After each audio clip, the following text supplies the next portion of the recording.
Mas vamos falar então de disputas internacionais e conflitos internacionais que de alguma forma levaram a humanidade a um certo grau maior de evolução, ou seja, que nos proporcionaram evoluir após um certo tempo de dificuldades, né? Antes de mais nada, é importante definir então o que é um conflito e o que é uma disputa. Ambos envolvem distanciamento e diversificação de interesses, ou seja, os agentes, as partes participantes desse conflito ou dessa disputa, eles vão ter interesses diferentes.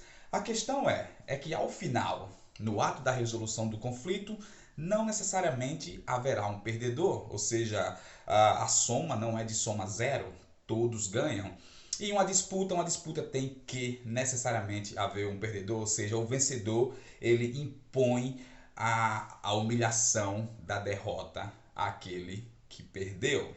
Tá? Então, mas nós tivemos alguns conflitos e disputas internacionais que levaram sim a humanidade a um certo grau de evolução e nos proporcionaram, em parte, chegar a nossa consciência humana, a nossa evolução humana que nós temos hoje, como por exemplo foram os acordos de Münster e Osnabrück de 1648, mais conhecido como a Paz de Westfália, que muitos acreditam ter sido aí a origem do Estado moderno, ou seja, vocês nunca se perguntaram por que hoje o mundo é dividido em países e antes era dividido em reinos, principados, ducados e etc. Vocês nunca se perguntaram aonde houve a mudança? Bem, 1648, nos acordos de Westfália, tá? Quando os príncipes e reis protestantes e católicos entraram em conflito entre si, conflito de interesses, claro, entraram em guerra também, né? Foi após a chamada Guerra dos 30 Anos,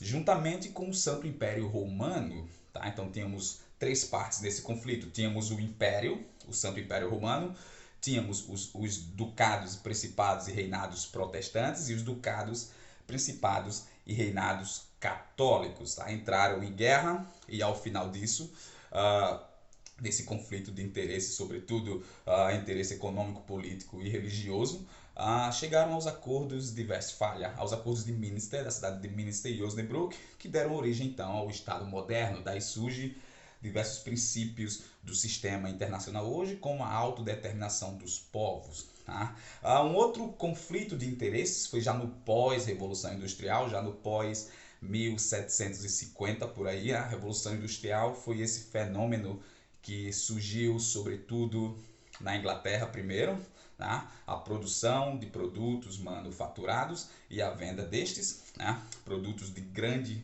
alto valor agregado. E, bem, os países, os impérios de então, do século XIX, o final do XVIII para o XIX, começaram então a se industrializarem. Tá? Então eles começaram a se industrializarem e houve aí uma necessidade de chegarem a um acordo. Um outro fator também que afetou o Congresso de Viena de 1815 foi a ascensão de Napoleão. Napoleão estava causando um certo incômodo às potências imperiais daquela época. Portanto, era necessário redefinir o mapa geográfico, político e econômico da Europa quando Napoleão chegasse a cair, o que já estava óbvio, afinal, Napoleão foi derrotado em Waterloo em 1815, né? E o Congresso de Viena também aconteceu em 1815, então daí a gente já conclui que os acordos, as negociações já vinham acontecido antes da queda de Napoleão, portanto a queda era óbvia e eminente. E um resultado, bem, a Europa foi dividida então em o mapa, né, os territórios foram devolvidos às suas respectivas impérios, os territórios tomados por Napoleão, certo? Mas para mim o principal benefício que a Convenção de Viena de 1815 nos trouxe foi a livre de certa forma, navegação dos rios, sobretudo do rio Reno e do rio Danúbio aqui na Europa e dos diversos rios das colônias que pertenciam aos impérios da África. Então, rios da África também tiveram de ser, assinaram lá acordos para a livre navegação desses rios. Então, não mais haveria problema se uma certa potência tivesse transportando uma certa mercadoria de um lugar para o outro e passasse pelo território de uma outra potência, ou seja, trafegar os rios seria agora uma coisa legal e que não traria problemas às potências. Portanto, a livre navegação dos rios foi uma coisa bastante positiva que a conferência, o Congresso de Viena de 1815 nos trouxe. Um outro é o mais bem conhecido, que é o Tratado de Versalhes de 1919. Sabemos que a Primeira Guerra Mundial acabou em 1918, né? Durou de 14 a 18, e ao final disso, e aí nós já temos uma disputa, porque houve perdedores, ou seja, a Alemanha e seus aliados perderam a guerra e, portanto, houve perdedores, tivemos uma disputa, mas o que saiu de bom dessa disputa internacional, desse bem conflito que escalou para um nível de disputa, foi realmente a criação da Liga das Nações.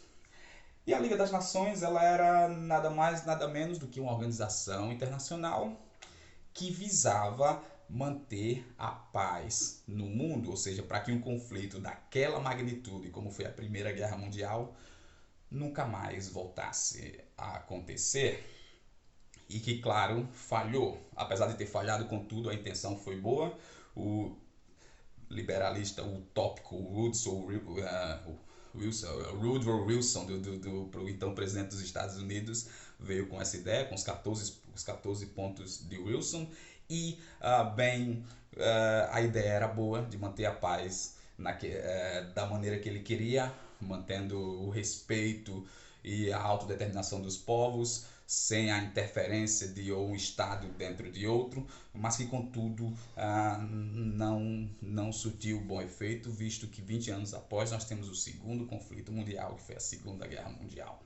E a Segunda Guerra Mundial nos trouxe um aprimoramento, um melhoramento da Liga das Nações, que nós conhecemos hoje como Organização das Nações Unidas, ou seja, a ONU. Tá? Então, a ONU nós podemos dizer que foi um produto bom que veio da Segunda Guerra Mundial. No pós-Segunda Guerra Mundial tivemos então a Guerra Fria, que teve início em 47, tá?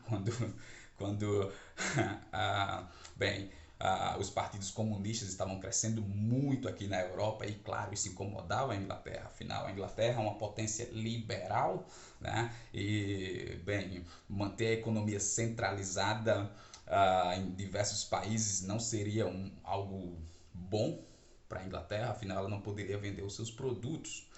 Portanto, a Inglaterra se opôs bastante ao comunismo aqui e foi pedir ajuda, claro, aos Estados Unidos, que, claro, a Guerra Fria não foi uma guerra formal, ela foi uma guerra informal, ela só foi acontecendo e do nada eles estavam dentro de um conflito e dentro de uma disputa. Mas para mim a Guerra Fria foi de fato a disputa que mais nos trouxe benefícios para nós, enfim, porque foi durante um período da Guerra Fria, especificamente entre 57 e mais ou menos 75, que ocorreu a corrida espacial.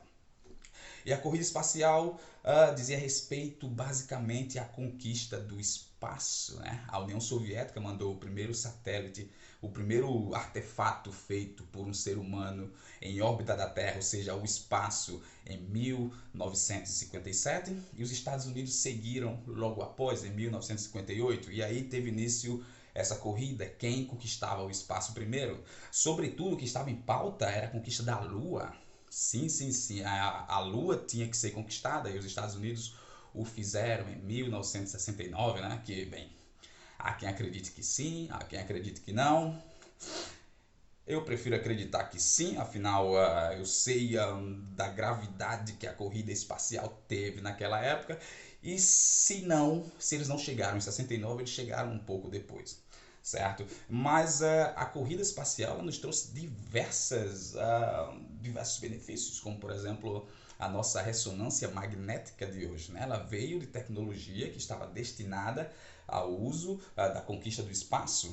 Por exemplo, telecomunicações, esse mesmo telefone com o qual eu estou fazendo esse vídeo agora, ele também foi desenvolvido mediante a necessidade os postos de comunicação aqui na Terra se comunicarem com os diversos satélites que estariam ao redor da Terra e, sobretudo, nas missões Apollo, né, e nas missões da União Soviética também, que eles teriam que se comunicar com as naves, né, com os foguetes espaciais, quando eles fossem em direção à Lua. Afinal, a viagem à Lua leva 3 dias, certo? Então, houve uma necessidade, visto que a Terra é redonda, então eles tiveram que desenvolver um mecanismo para se comunicar com o foguete, e a Terra está girando, e se comunicar com o foguete aonde quer que ele chegasse, né? Então, a Guerra Fria e, sobretudo, a corrida espacial trouxe diversos benefícios para a humanidade. Então, não é só coisa ruim que pode sair da política, né? Não é só coisa ruim que pode sair da política internacional